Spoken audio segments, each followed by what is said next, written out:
Welcome. We've done many podcasts on the topic of regenerative agriculture, which is a conservation and rehabilitation approach to farming and ranching that enriches and restores the environment while also producing more nutrient-dense food. Today, we are speaking with Anna Aspenson of the Croatan Institute about the need for financial investment in regional food processing infrastructure, such as meat packing, grain milling and malting, and produce canning or even freezing facilities. Welcome to the Leading Voices in Food podcast series. I'm Kelly Brownell, Professor of Public Policy and Director Emeritus of the World Food Policy Center at Duke University.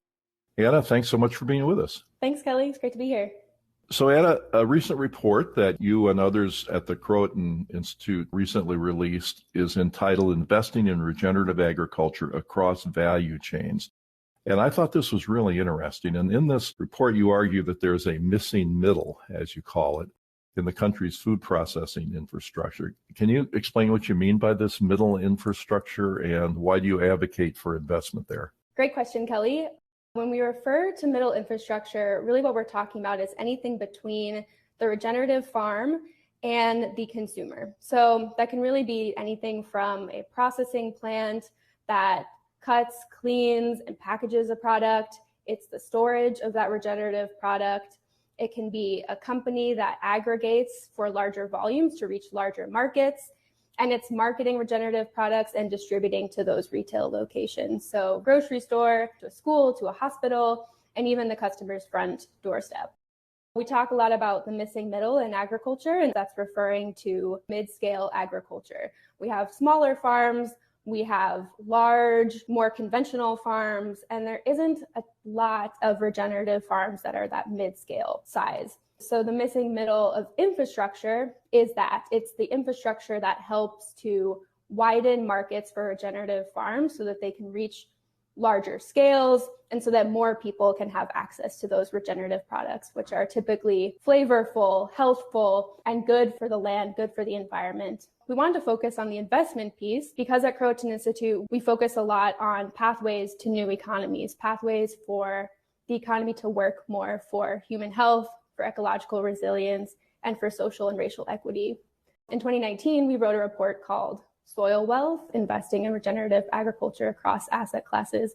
And that really looked at how we can move more aligned capital to the regenerative agriculture space. But it's not just farms. Regenerative is all about systems, and it's all about how farms can work in community and can work for not just the land, but also the general social, relational, cultural system that the farms typically lie in, right? We are humans. We live in society. We live in systems. We live in these complex ecological systems. So when we refer to soil wealth, we are talking about soil health, but we're also talking about community wealth and how we can gain more social benefit, more wealth building from regenerative systems.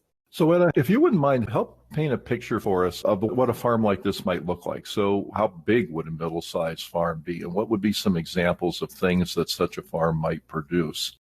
So we looked at a number of different regenerative infrastructure businesses and capital providers in the space. We looked at over 100. We talked to over 30. So there's tons of examples in the report, but one example that we looked at is a collection of infrastructure businesses in Minnesota. So we looked at companies like Lawrence Meats, Tree Range Chicken, Other Half Processing, and they serve infrastructure for regenerative farms that are grass-fed, grass-finished ranchers who are creating these regenerative products and need reliable markets to bring those products to consumers. So they all work together in harmony to move those products to the consumer in a way that respects the farmer, that makes sure that they're getting the profit and the revenue that they really need to keep their operations moving and expanding. People are learning more and more about regenerative agriculture, but don't understand those steps that occur after the food is produced. And you're helping bring that alive, so I appreciate that. So let me ask another question. So it's natural for investors to want to reduce their risk as much as possible when they're making an investment. What are some of the things that investors should take into consideration about this middle infrastructure space and the companies that surround it, especially when thinking about farms or consumer-facing product brands? Absolutely. Part of the reason and the motivation behind this report is that We've seen a lot of interest in investing in things like agricultural technology or consumer-facing brands. Those are the types of companies that really work well with the venture capital equity model. They might have higher margins, lower capital expenditures. Middle infrastructure is almost the opposite. There's a lot of capital expenditures, lower margins. However, we're seeing that investors are really opening their eyes to impact and not just profit and revenue, which is extremely essential, but also these other benefits that middle infrastructure can provide. And so some ways to de-risk those types of transactions that investors might be maybe more wary of or less familiar with is to really meet businesses where they are. So middle infrastructure has a lot of unique business models that focus and really bake in those social and ecological benefits and missions. So investors can work with those businesses to create new and innovative forms of capital that are patient, that focus on the long term, and can be flexible with where that business is in their stage of development. So one example is this concept that we call integrated capital, which is a term by RSF Social Finance. And that essentially means that you're using various forms of capital to meet different needs of the business. So anything innovative with debt and equity or somewhere in between, as well as non-financial resources. So technical assistance, business development, workforce development, policy work, anything that can help really build out that system and help that business make more connections and enrich their business models in order to de-risk those transactions. So I'd like to ask a question. This may be beyond the scope of the work you were doing, but I'm just wondering, are there signs that consumers are showing an interest on products grown in a regenerative way?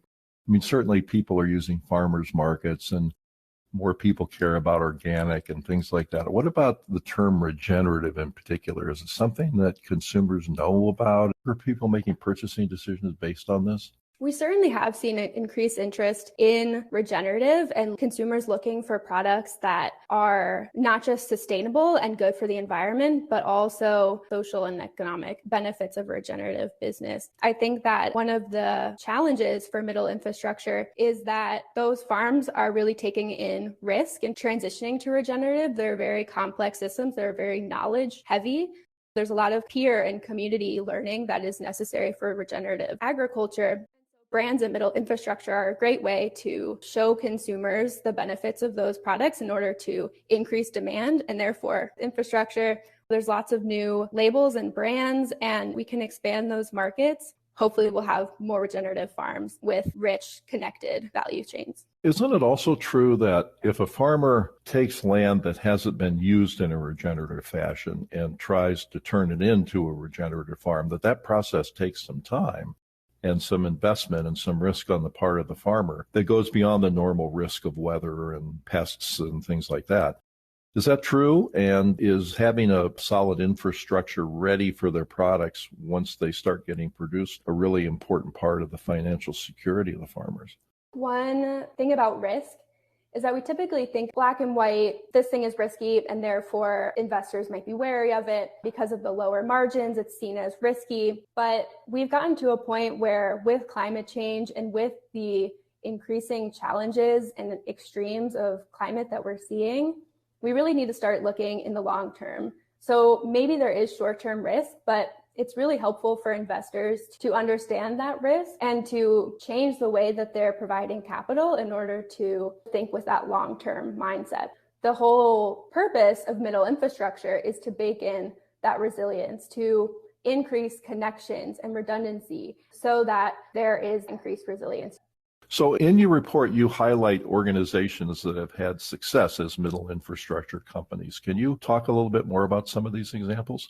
We highlighted businesses across different types of agricultural crops. East Denver Food Hub, for example, is one that's been incredibly successful in baking in the missions of regenerative. So, for example, in the early months of the pandemic, they were able to maintain purchasing contracts that were essentially their original funding for their business and able to provide healthy, nourishing regional products for food boxes in the early months of the pandemic. Another innovative business that we looked at is Seal the Seasons out of North Carolina. So right downtown from y'all that works in frozen fruit and frozen vegetables. So really what we keep seeing is these really innovative business models that have a mind to niches, to filling in a space in the value chain and working together with their community. I think at the core of that is this idea of relationships and enhanced business contracts that really build out the value chain in a reliable way.